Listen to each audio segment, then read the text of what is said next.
Dear students of JKSSB finance account assistant जो finance account assistant के exam की तैयारी कर रहे हैं उन स्टूडेंट्स के लिए आज के इस लेक्चर में हम some important results of continuity discuss करने वाले हैं। उनके स्टेटमेंट्स विदाउट प्रूफ आपको बताने जा रहे हैं और we can say these are properties of continuity of a function at a particular point. Dear students, ये आपके एग्जाम की के लिए बहुत ही इंपॉर्टेंट है। एग्जाम में इन रिजल्ट्स को पूछा जा सकता है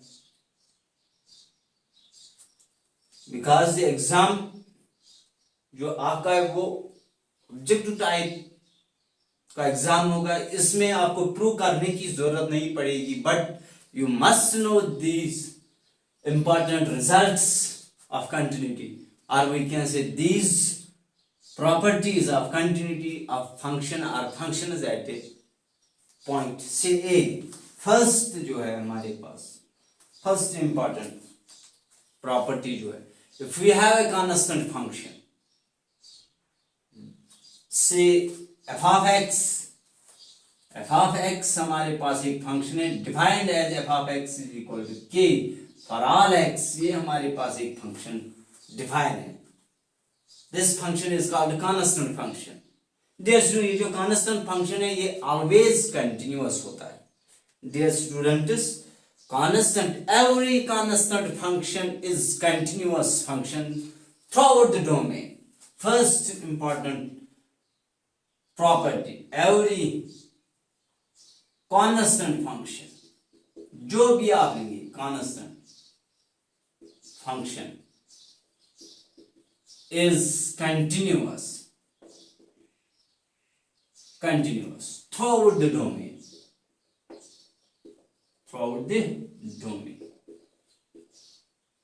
Dear student, ये ध्यान में रख लेना, ये डोमेन के हर किसी पॉइंट पे कंटिन्यूअस है। इसका मतलब अगर आपके पास क्वेश्चन में एक पर्टिकुलर पॉइंट भी होगा तब जाके उस पॉइंट पे भी कंटिन्यूअस नेसेसरी होगा। Remember this important property of continuity. Second property जो है इसकी, अगर हमारे पास एक फंक्शन होगा से f x be any function and is continuous throughout the domain, एक डोमेन या किसी एक पॉइंट पे this function is continuous at x equal to a. अगर ये फंक्शन हमारे पास कंटिन्यूअस फंक्शन है at x equal to a, then तब जाके हमारे पास क्या होगा, limit x tends to a k times f of x, it is always equal to k times limit x tends to a f of x, it is always equal to k times f of a as condition f x is continuous at x equal to a. जब हमारे पास function continuous होगा at that particular point, then this thing happens, limit x tends to a constant times function, it is always equal to constant times limit of the function, as x tends to a it is always equal to constant times function value। ये relation भी always satisfy होगा। it is one more important property of continuity of a function at a particular point। Now next, third one important property, if we have two functions say fx a function and gx is another function, दोनों function continuous function है, ये भी continuous function है domain में, ये भी function है continuous function है अपने डोमेन में। अब जो सम फंक्शन होगा fx प्लस g, क्लियरली जो सम फंक्शन होता है, dear student remember this is defined. कहां पे डिफाइन होता है, इन देयर कॉमन डोमेन, जो इन दोनों फंक्शंस का कॉमन डोमेन होता है। ये होल डोमेन पे कंटिन्यूअस है, ये अपने होल डोमेन पे कंटिन्यूअस है, जो भी डोमेन है इन दोनों फंक्शंस का। अब जो उन डोमेन्स का इंटरसेक्शन, दैट इज कॉमन हिस्सा जो है उन डोमेन्स का, वहां पे ये फंक्शन भी कंटिन्यूअस है, ये फंक्शन भी कंटिन्यूअस है। तब जाके जो ये सम फंक्शन है f x plus g x, it is also continuous function. Dear students, ये ध्यान में रख लेना। दैट इज थर्ड जो है हमारे पास, limit x tends to a, हम पर्टिकुलर पॉइंट पे ले रहे हैं, f x plus g x, f x plus g x, it is always equal to limit x tends to a, f of x जो लिमिट की property हमने पढ़ी, plus limit x tends to a g of x. As f x is continuous, तब जाके ये limit value f of a के बराबर होगा। As g x is continuous, तब जाके sorry g x is continuous, तब जाके इसका लिमिट एग्जिस्ट होगा, and that limit is always equal to g of a as it is continuous.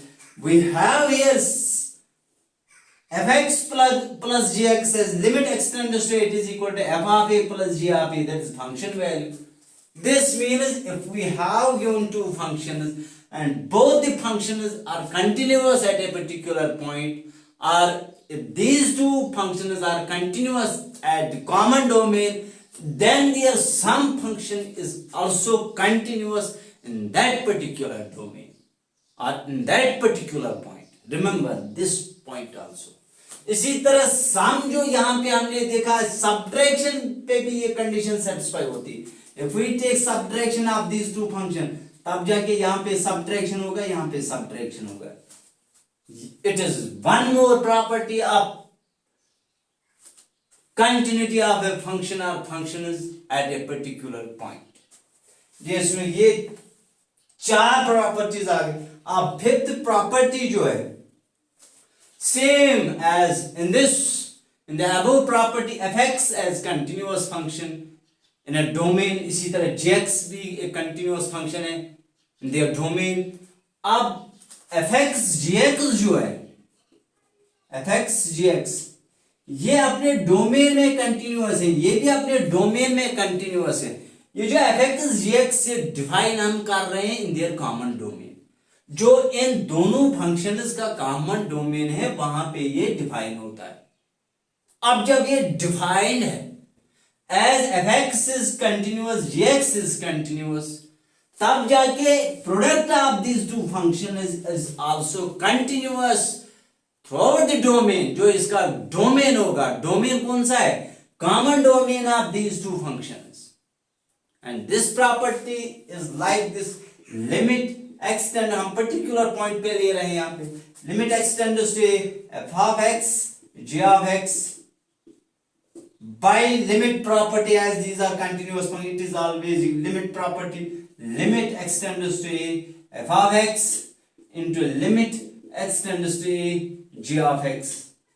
यहां तक ये लिमिट प्रॉपर्टी से आपके पास आ गए। But as f x is continuous, it is equal to f of a, as g x is continuous, it is equal to g of a. Clearly we get limit x tends to f of x g of x equal to function value of f of a f of x g of x। इस तरह product of two continuous function is also continuous function। remember these properties, sum of two continuous function is continuous, subtraction of two continuous function is continuous, product of two continuous function is continuous। ये हमारे पास important properties आ गई। अब next property जो है sixth one, ये तो seventh one आ गई, अब हम सिक्स्थ वन नंबर ले रहे हैं। Same, if fx is continuous in their domain, gx is also continuous in their domain, तब जाके हमारे पास जो f of x divide g of x, ये फंक्शन जो डिफाइन होगा, ये डिफाइन कहां पे होगा, इन देयर कॉमन डोमेन, जो इन दो फंक्शंस का कॉमन डोमेन होगा, वहां पे ये डिफाइन होगा। अब हमारे पास fx is continuous throughout the domain, gx is continuous throughout the domain, तब तो अगर कॉमन डोमेन इनका जो है, कॉमन डोमेन, उस पे fx भी कंटिन्यूअस होगा और gx भी कंटिन्यूअस होगा। अब ये जो फंक्शन है ये डिफाइन होगा, प्रोवाइडेड gx, हमें यहाँ पे रेस्ट्रिक्शन डाल दे, gx is not equal to 0 for all x, x के किसी भी वैल्यू पे gx का वैल्यू हमें 0 के बराबर नहीं आना चाहिए, तब जाके ये जो फंक्शन है fx और gx ये भी कंटिन्यूअस होगा थ्रू द डोमेन। यहां पे हम पर्टिकुलर केस देंगे, limit x tends to f of x over g of x, it is always equal to limit x tends to a f of x by limit property divide limit x tends to a g of x. It is always equal to, as if x is continuous, it is f of a, and gx is continuous, it is g of a, provided g of a is not equal to 0, as we have restricted this. ये हमारे पास, अगर हमारे पास दो continuous functions होंगे, उनका division function जो होगा वो भी कंटिन्यूअस होगा, लेकिन रेस्ट्रिक्शन डाल दिए, जो डिनोमिनेटर में फंक्शन हम रख रहे हैं वो 0 के बराबर x की किसी भी वैल्यू पे नहीं होना चाहिए। डियर स्टूडेंट, ये सारी प्रॉपर्टीज है। इनके अलावा एक और प्रॉपर्टी है dear student, that is limit x tends to nth root of f of x. If fx is continuous, it is always equal to nth root of f of x, limit x tends to a, that is provided, लेकिन यहाँ पे condition होगी, provided this limit x tends to a f of x must be greater or equal to 0. ये non negative होना चाहिए। अगर हमारे पास fx continuous होगा तब जाके nth root of function, that particular continuous function is also continuous, provided limit x tends to a f of x is non-negative. Dear students, it is all about the properties of continuity of a function at a particular point, or we can say at the domain. Defined domain जो होगा यहाँ पे, चाहे सम हो, subtraction हो, product हो और division हो, जो जहां पे डिफाइन्ड डोमेन होगा वहां पे सम is also continuous function, subtraction is also continuous function, division is also continuous function, product is also continuous function. लेकिन डिवीजन में रेस्ट्रिक्शन है, वो भी ध्यान में रख लेना। डियर स्टूडेंट, इस तरह ये टॉपिक जो है properties of continuity of a function complete हो गया। Dear students, these properties are important for your examination. Dear student, subscribe my channel ताकि आने वाली हर नेक्स्ट वीडियो आप तक सबसे पहले पहुंचे, और वीडियोस शेयर कर लेना ताकि जो आपके कोलीग्स हैं जो इस एग्जाम की तैयारी कर रहे हैं वो भी इन वीडियो से इस्तेफादा हासिल कर सके। Thank you, have a nice day.